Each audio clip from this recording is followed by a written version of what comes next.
Yang melakukan kan, yang tahu kan kita gitu loh. Yang nggak tahu lapangan mereka. Dan bagi saya nggak perlu lah buat ngatur-ngatur kayak gitu, membela diri ngapain. Kita juga udah melakukan jalan yang benar loh.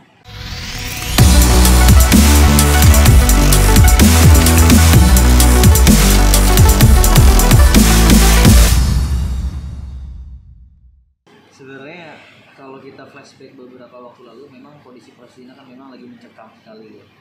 Begitu banyak sekali penyerangan-penyerangan dari Zionis yang terutama menyerang warga sipil waktu itu, akhirnya membuat hati saya terpanggil untuk bersuara, karena saya melihat di Indonesia sangat sedikit sekali para influencer ya yang mereka memiliki massa yang banyak untuk menyuarakan ini. Akhirnya berita itu nggak terlalu naik. Saya berinisiatif untuk bersuara, alhamdulillah responnya baik, dan ternyata dari netizen itu banyak sekali yang bilang minta open donasi. Mereka tergerak hatinya dan mereka pasti mencari sosok yang bisa dipercaya. Nah, kenapa saya open donasi ya? Karena memang histori saya di belakang-belakang itu sudah banyak sekali saya open donasi, terutama buat orang-orang yang terkendala ekonomi, kemudian dari segi sosialnya yang mereka tidak punya keluarga atau apapun, itu saya sering open donasi. Bahkan saya nganterin langsung. Kalau mungkin teman-teman bisa lihat beritanya, itu ada yang kakek Amut ya, yang di Kendari, yang di Banjarmasin juga. Saya langsung nganterin di sana. Nah, Palestina ini saya buka langsung donasi, dan ternyata nggak sesuai ekspektasi saya. Ekspektasi saya seminggu itu bisa ngumpul 1 miliar, ternyata lebih 5 miliar, 5-6 miliar waktu itu dalam waktu cuma 5-7 hari. Artinya kan ini kepercayaan mereka ini harus saya jaga gitu loh. Dan saya nggak berani buka open donasi itu dengan rekening pribadi saya, karena ini uang orang banyak, 1 rupiah pun saya ambil, ini luar biasa dosanya gitu kan. Akhirnya saya cari platform yang memang terpercaya, apa itu kitabisa.com. Kitabisa.com ini nggak bisa sembarangan diambil uangnya. Mereka juga mempunyai verifikasi khusus, anggaran apa aja sih yang perlu diajukan gitu loh. Bahkan saya juga mencari lembaga-lembaga kemanusiaan yang terpercaya, NPC yang memang sudah menjadi lembaga kepercayaan negara juga. Bahkan sekelas ibaratnya kementerian pun ya, itu mereka mengontak ke NPC lembaga kemanusiaan tersebut gitu loh. Akhirnya saya kontaklah ke mereka, lembaga-lembaga tersebut, saya cari, dan saya nggak milih satu lembaga aja. Kenapa? Karena uang ini banyak. Saya sengaja pecah di beberapa lembaga yang lain, NPC, kemudian INH, ya kan, kemudian sahabat Al-Aqsa, itu biar uang ini bisa terbagi rata ke seluruh penjuru-penjuru yang memang terdampak dengan penyerangan tersebut. Dan bisa dicek kembali ya, kitabisa.com itu sekali lagi tidak bisa dikaitkan uangnya, kecuali uang tersebut memang betul-betul sudah jelas arahnya kemana, siapa penerimanya, dan mereka juga yang penerima lembaganya harus melaporkan kembali pertanggungjawabannya. Sudah berapa banyak penyerahan tersebut. Artinya saya di sini nggak megang sama sekali uangnya, sepeser pun saya nggak berani megang gitu loh. Nah, makanya ini yang berita yang beredar ini seakan-akan di sini saya megang uangnya, padahal di sini saya pakai platform kitabisa.com yang mana sudah bisa dipercaya sekali untuk lembaga-lembaga lah. Tapi dari lembaga-lembaga itu memberikan nggak sih maksudnya kayak draft? Ada semua. Berarti bisa ditunjukkan juga.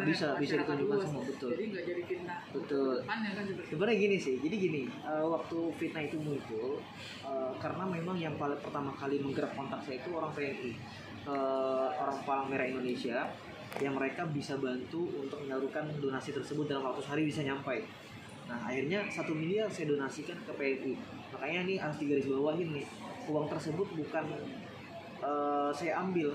Artinya 1 miliar itu saya bagi-bagi ke lembaga-lembaga yang sudah dipercaya. Nah, ketika berita itu naik, saya posting di Instagram, saya sudah tulis caption tuh, 1 miliar ini saya serahkan ke PMI dan sisanya akan disalurkan kembali ke lembaga-lembaga yang lain. Nah, tapi itu nggak diambil tuh caption yang itu. Yang diambil itu postingan tadi, postingan jadi foto itu, tulisan 1 miliar itu aja. Jadi seakan-akan saya mengambil uang sisa tersebut. Gitu. Tapi untuk transparansi ya, saya mereka cukup transparan nggak sih, Zat? Transparansi sekali. Mereka ada laporan-laporan keuangannya apa aja gitu. Kemudian laporan pertanggungjawabannya setelah diserahkan. Itu ada semua di HP saya.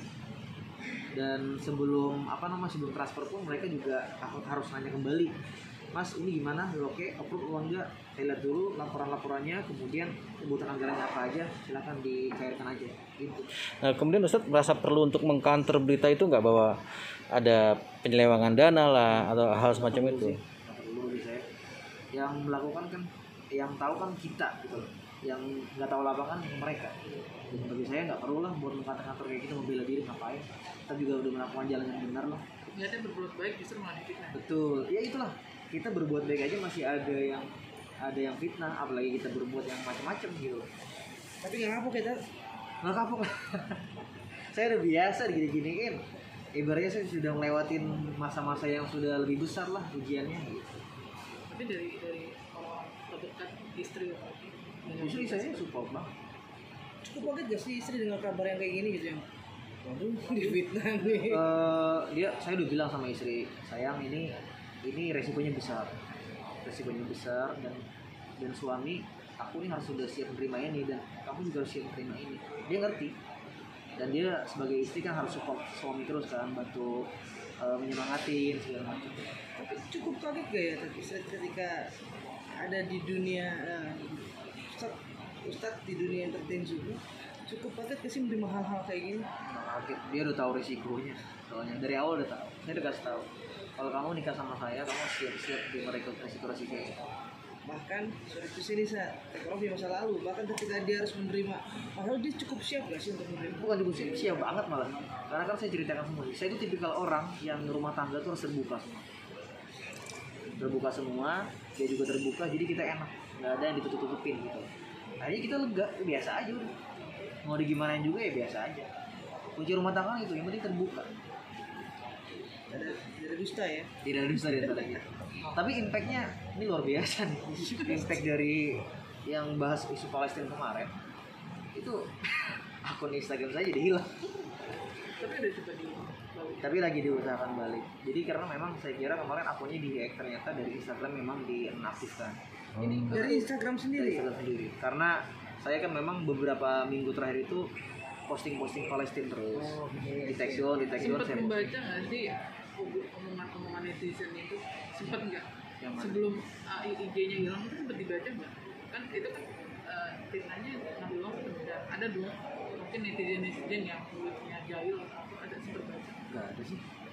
Alhamdulillah follower saya itu semuanya ini semua. Mereka tuh nggak ada yang macem-macem gitu loh. Paling yang luar-luar, akun-akun luar, misalnya ada posting nih fitnah, ya kan di buzzer biasanya nih, baru tuh komen-komen orang tuh, dan itu juga akun-akun fake biasanya, bukan akun-akun real yang mereka justru malah support. Udah sabar aja bang, gini. Alhamdulillah follower saya orangnya seperti itu. Sebenarnya